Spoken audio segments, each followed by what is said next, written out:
Hello, everybody. My name is Tej Patel, and I am a neurosurgery researcher at Cedars Sinai. My presentation today will cover how hospitals and other types of academic institutions can use AI and machine learning to improve and optimize neurosurgery. Now, first, one of the earliest successful applications of machine learning in improving neurosurgical outcome wasn't achieved by a postdoc, a PhD student, or even a professor. Instead, it was accomplished by a high school student, Krithik Ramesh from Cherry Creek High School, who developed a computer vision and machine learning system that enabled neurosurgeons to accurately place screws for spinal reconstruction. This innovation reduced the duration of adverse symptoms after surgery and significantly enhanced patient outcomes. Since then, AI is revolutionizing neurosurgery. In a LinkedIn blog post by Sahil Malhotra, the number of publications on neurosurgery and AI has grown from less than 10,000 in 2010 to over 90K in the current day and age. And the reason why, as noted in an NYU Lango and Health article, is because AI has fueled unprecedented neurosurgical progress. And that's why, in this talk, I aim to provide a comprehensive review, understanding, and analysis of how hospitals can use machine learning and AI to elevate neurosurgery. My talk and my presentation will cover 4 different key areas. The first one, enhancing brain tumor prediction and classification. Second, optimizing surgical planning. Third, improving hematoma prediction and management. And fourth, evaluating intraoperative neurosurgical robots and technology. But first, I want to talk a little bit about our group. Now, as I mentioned before, I'm a neurosurgery researcher affiliated with the Cedars Sinai Hospital in Los Angeles. And during my tenure, my team and I have spearheaded and pioneered the development of innovative machine learning models. Among our most notable achievements are 2 projects. First, a predictive graph neural network that is designed to identify brain bleed symptoms in presenting patients. And the second one being a sophisticated algorithm capable of differentiating brain tumors from other neurological abnormalities, such as, but not limited to, tumefactive multiple sclerosis. Our team's work has garnered significant recognition within the scientific community. Our research on brain bleed prediction symptoms has been accepted for publication in the IEEE Bioengineering Journal, underscoring its potential impacts. Also, the excellence of both of our projects have also been validated through multiple awards, including the Best Conference Paper Award at both the International Conference on Knowledge, Innovation, and Invention and the International Conference on Intelligent Informatics and Biomedical Sciences. Additionally, we have also had the privilege of presenting our findings, our projects, and our work at the International Neuroinformatics Assembly and the Stanford Neurological Forum, facilitating valuable knowledge exchange with leading experts in the field. And it's because of these valuable knowledge exchanges that our team has learned so much about the growing applications of machine learning and AI in neurosurgery. So let's begin. Now first, let's talk about brain tumors and how to classify them. Now, brain tumors are an abnormal growth of cells within the brain or its surrounding tissues. They can be benign or malignant and can vary in their growth rate and their potential to spread. The most common types of brain tumors, as demonstrated in the slides, are gliomas, meningiomas, and pituitary adenomas. And this variation in brain tumor pathology is where problems in diagnosis and classification arise. Differentiating between pituitary adenomas, meningiomas, and gliomas on MRI scans can be challenging due to overlapping image characteristics. For example, if you look at pituitary adenomas and meningiomas, they are both well circumscribed and enhanced homogeneously. And that makes it extremely difficult to distinguish near the cellular region. Now, it's because of these challenges that current radiologists are only able to classify and distinguish brain tumors with an accuracy ranging from 69 to 77%. And that's problematic, mainly because by improving brain tumor classification accuracy, we can plan patient treatment and significantly enhance patient outcomes. Now, the solution is machine learning. Machine learning can enhance brain tumor prediction and classification by addressing the limitations of traditional radiology methods. These technologies can process large volumes of imaging data, identifying subtle patterns that may not be visible to the human eye. For example, Preeti Jadka and Sachin Jain from the Ajay Kumar Engineering College developed a logistic regression hybrid machine learning model that displayed brain tumor classification accuracy of 89% for small data sets and 87% for large data sets, beating traditional radiologists. However, what this model lacked was a pre-trained convolutional neural network. And the reason why is because pre-trained CNNs for feature extraction demonstrate significant improvements in performance and can achieve high accuracies. This claim is further proven in a presentation given by Ananya Joshi and Vipasha Ranna at the International Conference on Contemporary Computing.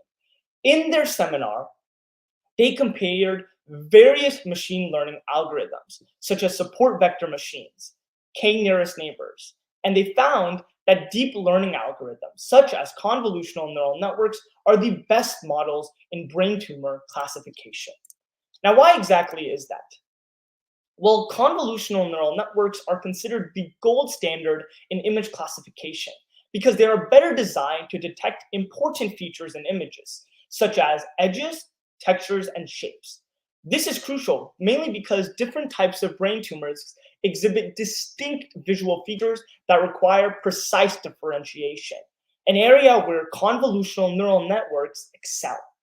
For example, another instance is that gliomas often present with irregular shapes, while meningiomas, as mentioned before, are well circumscribed. Convolutional neural network models can incorporate a softmax layer at the final stage, enabling them to differentiate between these different brain tumors by assigning probabilities to different kinds. This allows for more refined tumor differentiation, enhancing the precision of the classification process.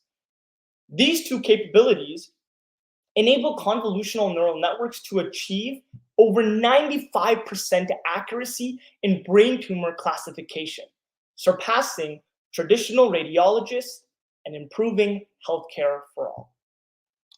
Now, I also want to look at multimodal image feature level fusion. Now, AI models can also integrate multimodal data, such as advanced imaging techniques to provide a more comprehensive insight into tumor characteristics. Srimati and Nanmarayan from the Department of Bioengineering at the Savita School of Engineering investigated the efficacy of combining MRI and SPECT imaging data through feature-level fusion.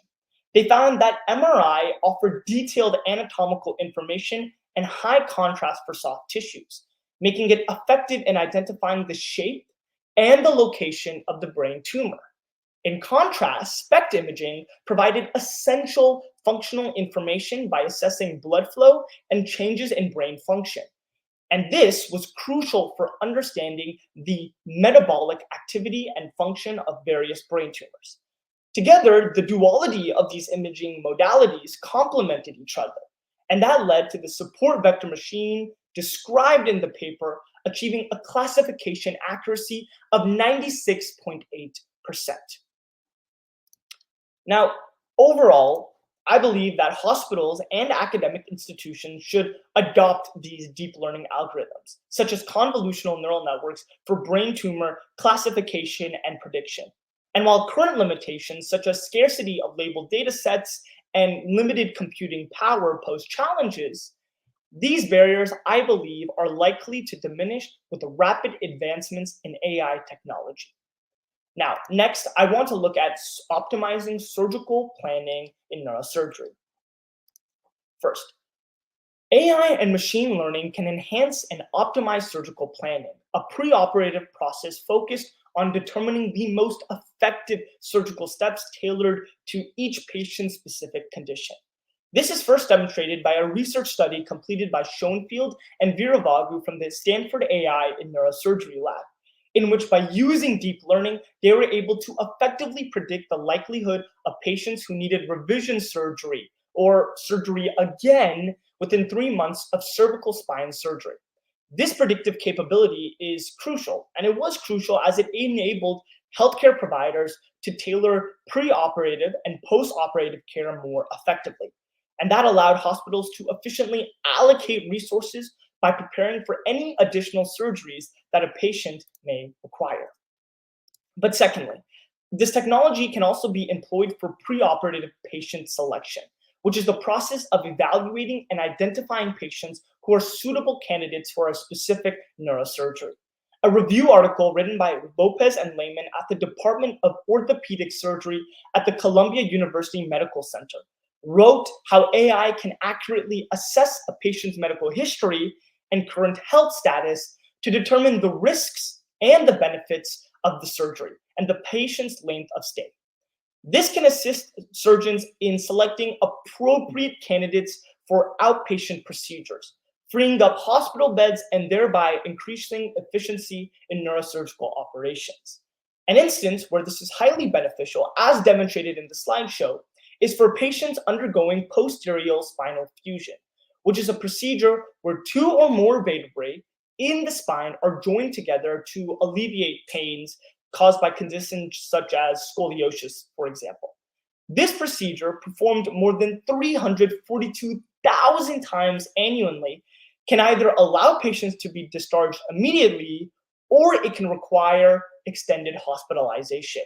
And by leveraging AI and machine learning, surgeons can better predict which patients are suited for outpatient care versus those who need longer recovery, leading to more informed surgical decisions.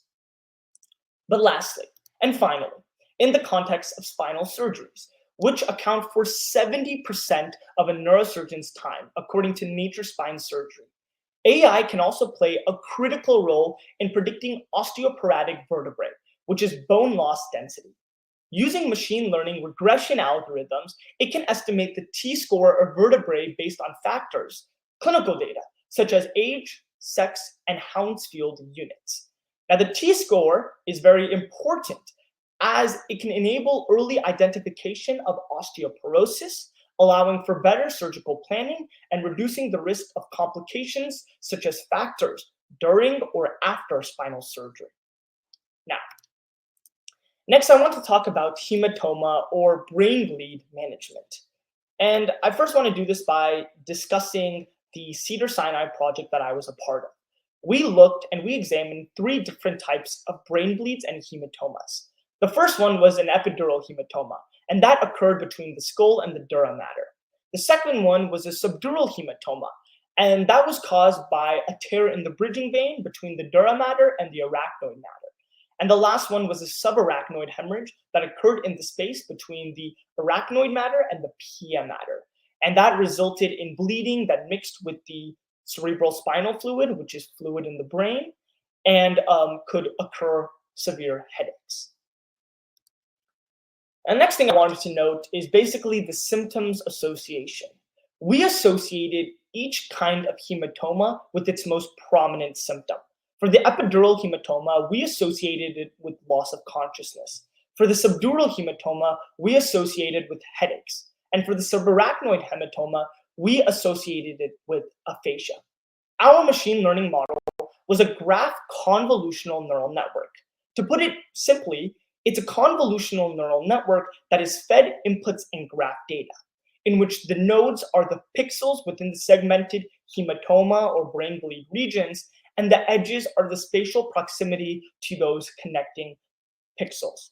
It was found in our graph convolutional neural network that we were able to determine with 80+% accuracy the type of symptom that correlates with the hematoma, enhancing patient outcomes and improving hematoma management and surgical planning. But aside from symptom classification and hematoma classification, machine learning can also be used in predicting hematoma expansion, or the growth and enlargement of brain bleeding. From the Department of Ultrasound at Tianjin Hospital, they published in the International Journal of General Medicine their hybrid model that could mask hematomas. In this paper, the researchers fused radiomics, clinical data, and convolutional neural networks to create a model that exhibited high accuracies in determining hematoma expansion. But the most significant paper in this regard is a paper by the Yale Department of Radiology and Biomedical Imaging. And in this paper, the researchers were able to validate a deep learning model that combined different characteristics of the hematoma, such as axial slices, cross-sectional images of the brain. And they incorporated Monte Carlo dropout simulations and Shannon's entropy to generate uncertainty, subsequently using it to identify patients with high confidence predictions, basically determining how confident their machine learning model is in determining whether a patient will develop hematoma expansion. And their model was able to demonstrate high accuracy and efficacy. They found an AUC of 0.81 with hematoma expansion greater than 3 ml of blood, and an AUC of 0.81 with one that was 6 millimeters or 6 milliliters. Now, with these two papers determined, their similarities start with the purpose of the model and the primary deep learning framework that the model was built around. And both of these papers can significantly enhance patient care and patient outcome in hematoma management. But lastly, I want to explore the role of AI and machine learning in intraoperative neurosurgery. And it's probably the most widely adopted and lucrative applications of AI. And intraoperative surgery is essentially the role in assisting surgeons during the course of their surgery. First, I want to talk about a paper by Reza and Bokhari from the Avalon University School of Medicine. And they write in their research article about the role of AI in assisting laparoscopic surgery, which essentially is a minimally invasive surgical technique in which operations in the pelvis or the abdomen is performed through the use of a laparoscope, which is a long tin tube with a camera at the end.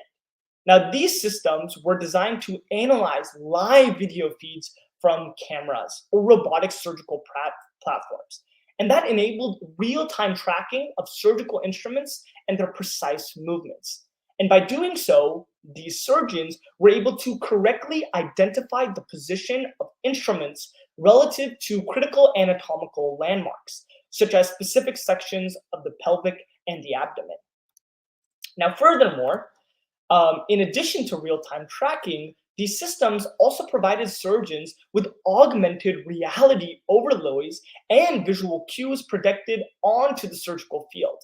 And that guided them to precise target locations for instrument insertion, thus allowing surgeons to visualize the internal anatomy with enhanced awareness. And these capabilities are especially critical in neurosurgery, where precision is paramount, mainly because by improving spatial awareness, these tools minimize the risk of inadvertent damage to delicate structures, reducing operative time and lowering complication rates. Now, in another research article by Knudsen and Hung from the University of Southern California Keck School of Medicine, they further emphasize the role of AI in enhancing the surgical field by demonstrating how these tools can denoise, deblur, and color correct camera imaging to improve surgical visualization. One of the key challenges that arise from the use of electrocautery devices is that they often produce smoke that becomes trapped in the surgical field, obscuring the view of critical anatomical structures. Their team proposed and validated a convolutional neural network that was specifically designed to remove the smoke from the intraoperative surgical footage. And this advancement is particularly significant, mainly because it addresses a common issue that can impair a surgeon's ability to operate with precision. And by doing so, this reduces the likelihood of errors and complications that can arise during the surgery.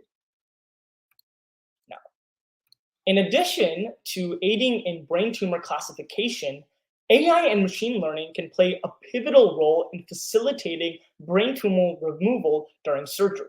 DeBacker from the Cleveland Clinic Neurosurgery Department highlights how AI can generate and overlay saliency heat maps on real time, identifying probable cancer locations to guide surgeons during their tumor excision. Additionally, he also discusses the development of an AI model that is trained on signal feedback from ultrasonic aspirators, which is a surgical tool that uses high-frequency vibrations to break down soft tissues. Now, both of these advancements are extremely significant, as by enhancing the precision of tumor resection and tumor removal, it can help surgeons remove as much of the cancerous tissue as possible while also preserving healthy tissue. And by preserving as much healthy tissue, it's crucial, mainly because heightened tissue removal in surrounding brain regions can lead to significant neurological deficits, affecting functions like speech, cognition, and movement, which is why it's important to preserve as much healthy tissue as possible. But lastly, I want to end this talk by mentioning a quote by Nick Bilton, who is a tech columnist at the New York Times. He writes that the upheavals of AI can escalate quickly and become scarier and even cataclysmic. Imagine a medical robot, originally programmed to get rid of cancer, conclude that the best way to eliminate cancer is to exterminate humans who are genetically prone to the disease. And while this quote may sound outlandish, it's a valuable concern to have when determining if there should be regulatory oversight. As demonstrated through this talk, machine learning can greatly benefit neurosurgery. But at the same time, I believe that it's important to pull the brakes on innovation and take a step back for the benefit of society. My message, if there's one thing that you can garner from my talk, is for the scientific community to not let its fixation on results and on capital trump our purpose for improving patient care for all. Thank you. This concludes today's conference.